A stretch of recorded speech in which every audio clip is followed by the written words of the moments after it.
हाय। क्या आपका mind future में जाके पहले ही हार मान लेता है?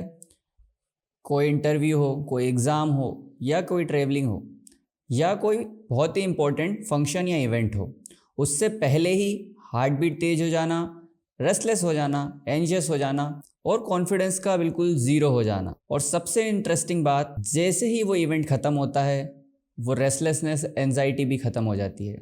इसे कहते हैं एंटीसिपेटरी एंजाइटी। आज हम इसी को समझेंगे, इसकी कोर अंडरस्टैंडिंग को समझेंगे और होम्योपैथी इसे कैसे हील कर सकती है, इसके रूट कोज से उसको हम देखेंगे। Hi, I am doctor Dhruv, homeopathic physician. Today we are going to see anticipatory anxiety.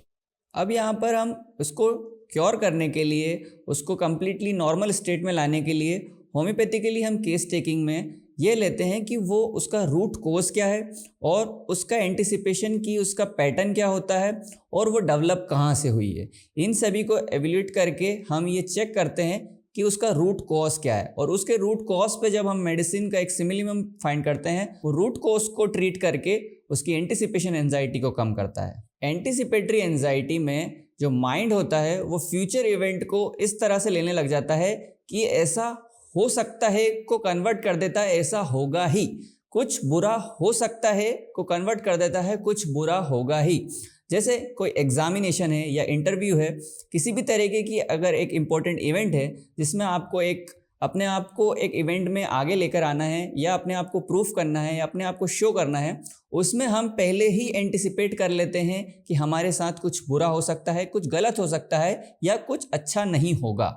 इसको एंटिसिपेट कर लेना, फ्यूचर को पहले ही प्रेडिक्ट करके उसमें एक एंजाइटी क्रिएट कर लेना, रेस्टलेसनेस क्रिएट कर लेना, इसी को कहते हैं एंटिसिपेटरी एंजाइटी। अब एंटिसिपेटरी एंजाइटी में हमें मेंटल लेवल पे तो ये समझ में आ रहा है कि जब कोई इवेंट आने वाला होता है, कोई एक पॉइंट जहाँ पे एंटिसिपेशन शुरू होती है, उससे पहले ही जो फियर और एंजियसनेस डेवलप हो जाती है, उसे एंटिसिपेटरी एंजाइटी कहते हैं। उसका रूट कोज कुछ भी हो सकता है, वो उसके पास ट्रॉमा की वजह से हो सकता है या उसके डेवलपमेंट इशू की वजह से हो सकता है। साथ ही में अब उसका जो भी इन्वायरमेंट होगा वो भी उसके लिए रिस्पॉन्सिबल हो सकता है, उसके अंदर एंटिसिपेटरी एंजाइटी डेवलप कर सकता है।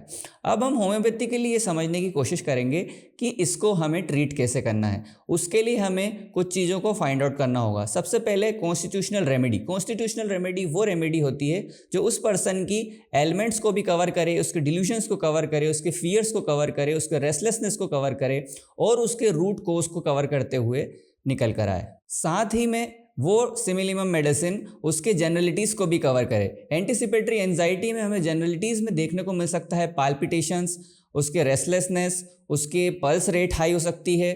इवन इन सीरियस केसेस हमें ट्रेमलिंग्स भी देखने को मिल सकती हैं और स्लीपनेसनेस।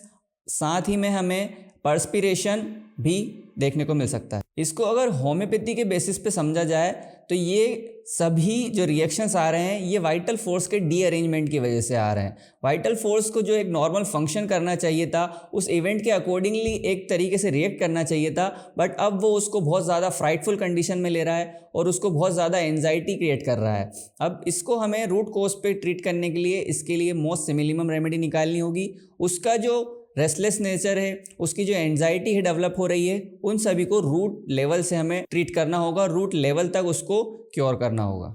After the finding most similimum remedy, हम उसकी एंजाइटी को सप्रेस नहीं कर रहे हैं, उसकी एंजाइटी को सेडेटिव देके एक तरीके से उसको दबा नहीं रहे हैं, हम उसके रूट कोज को, उसके कामनेस को वापस से स्टेब्लिश कर रहे हैं, उसकी एंजाइटी को रीसेट कर रहे हैं ताकि वो वापस से कभी ऐसा इवेंट आता है तो उसमें एंटिसिपेट ना करे, एंजाइटी डेवलप ना करे। जब भी वाइटल फोर्स डीअरेंज हो जाता है तो वो किसी भी एक्शन पे जो रिएक्शन प्रोवाइड करता है, किसी भी तरीके से रिएक्ट करता है, वो उसकी सेंसिटिविटी हाई हो जाती है, उसकी रिएक्टिविटी हाई हो जाती है। कोई भी इवेंट आ रहा है, एंजाइटी एंजियस होना एक नॉर्मल हो सकता है, बट एक एक्सट्रीम लेवल तक एंजाइटी होना, एक्सट्रीम लेवल तक एंजियस हो जाना, फियर तक डेवलप हो जाना, ये एक डीअरेंजमेंट है किसका? वाइटल फोर्स का। तो होम्योपैथी में जब हम सिमिलिमम रेमेडी फाइंड आउट करते हैं तो उसके वो वाइटल फोर्स को रीअरेंज करते हैं और उसके रीअरेंजमेंट के बाद जो बॉडी है और माइंड है वो दोनों उस इवेंट पे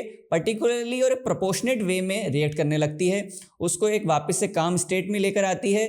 कोई भी इवेंट आता है तो उसमें अब वो अकॉर्डिंगली रिएक्ट करना शुरू करता है, एंजाइटी डेवलप नहीं करता, फियर डेवलप नहीं करता। उसकी वजह से अब वो एग्जामिनेशन हो, इंटरव्यू हो, किसी भी इंपॉर्टेंट इवेंट हो, उसमें ठीक तरीके से अपना रिएक्शन दे पाता है, जिसका रिजल्ट हमें ये मिलता है कि उसमें फियर के लेवल कम हो जाते हैं, मेंटल स्टेबिलिटी आ जाती है, रेस्टलेस होना बंद हो जाता है, एक कॉन्फिडेंस बिल्ड हो जाता है। उसके साथ साथ उसका जो एक बिहेवियर होता है, एक एंजाइटी बिहेवियर भी खत्म हो जाता है और एक कॉन्फिडेंट काम बिहेवियर हमें नजर आने लगता है। अब हम देखेंगे कुछ होम्योपैथिक रेमेडीज जो कि एंटीसिपेटरी एंजाइटी में सबसे बेस्ट वर्क करती हैं। तो उसमें हम देख रहे हैं सबसे पहली रेमेडी जेलसीमियम।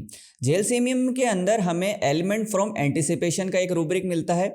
उसके बाद उसकी जो एंटीसिपेशन डेवलप होती है वो कहाँ से होती है, किसी भी तरीके की एक्साइटमेंट, कोई शॉक और बैड न्यूज़ की वजह से उस एंटीसिपेशन के अंदर जेलसीमियम का पेशेंट अपना बैलेंस और कंट्रोल भी लूज कर देता है। और हमें देखने को मिलता है उसके अंदर कॉन्फिडेंस की बहुत कमी होती है और बहुत सारे फियर और एंजाइटी और पैनिक स्टेट डेवलप हो जाती है।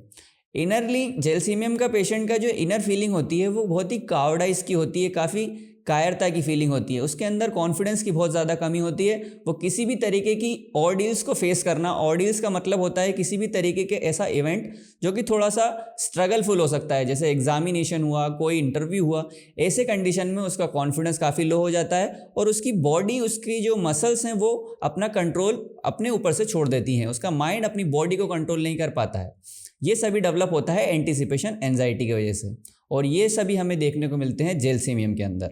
जेलसीमियम के अंदर कुछ इंपॉर्टेंट रूब्रिक्स हैं, जैसे elements from anticipation, elements from bad news, elements from excitement, emotional, किसी भी तरह का इमोशनल एक्साइटमेंट हुआ, elements from mental shock, excitement after hearing horrible things, कोई भी हॉरिबल थिंग्स सुन लिए, किसी भी तरीके का इंसिडेंट हुआ है, कोई एक्सीडेंट हुआ है, कोई हॉरिबल कंडीशन डेवलप हुई है, उसके बारे में सिर्फ सुनने मात्र से जो एंजाइटी डेवलप हो जाती है वो हमें जेलसीमियम में देखने को मिलती है। अगला है वांट ऑफ सेल्फ कॉन्फिडेंस। अगला रूब्रिक क्या है, confidence, want of self confidence, मतलब कि उसके अंदर कॉन्फिडेंस की बहुत ज़्यादा कमी होती है। कावर्डाइज हमें देखने को मिलता है, टिमिडिटी, पब्लिक अपीयरिंग इन, पब्लिक अपीयरेंस के अंदर कभी भी पब्लिक प्लेस में जाने पर, स्टेज पर जाने पर जो टिमिडिटी डेवलप हो जाती है वो हमें जेलसीमियम में देखने को मिलती है। Fear of losing self control, अपने ऊपर जो कंट्रोल होता है किसी पर्सन का वो छूटने लगता है, उसका फियर डेवलप होने लगता है, वो हमें देखने को मिलता है जेलसीमियम के अंदर। अब अगली इंपॉर्टेंट रेमेडी आती है एंटीसिपेटरी एंजाइटी के अंदर, अर्जेंटम नाइट्रिकम।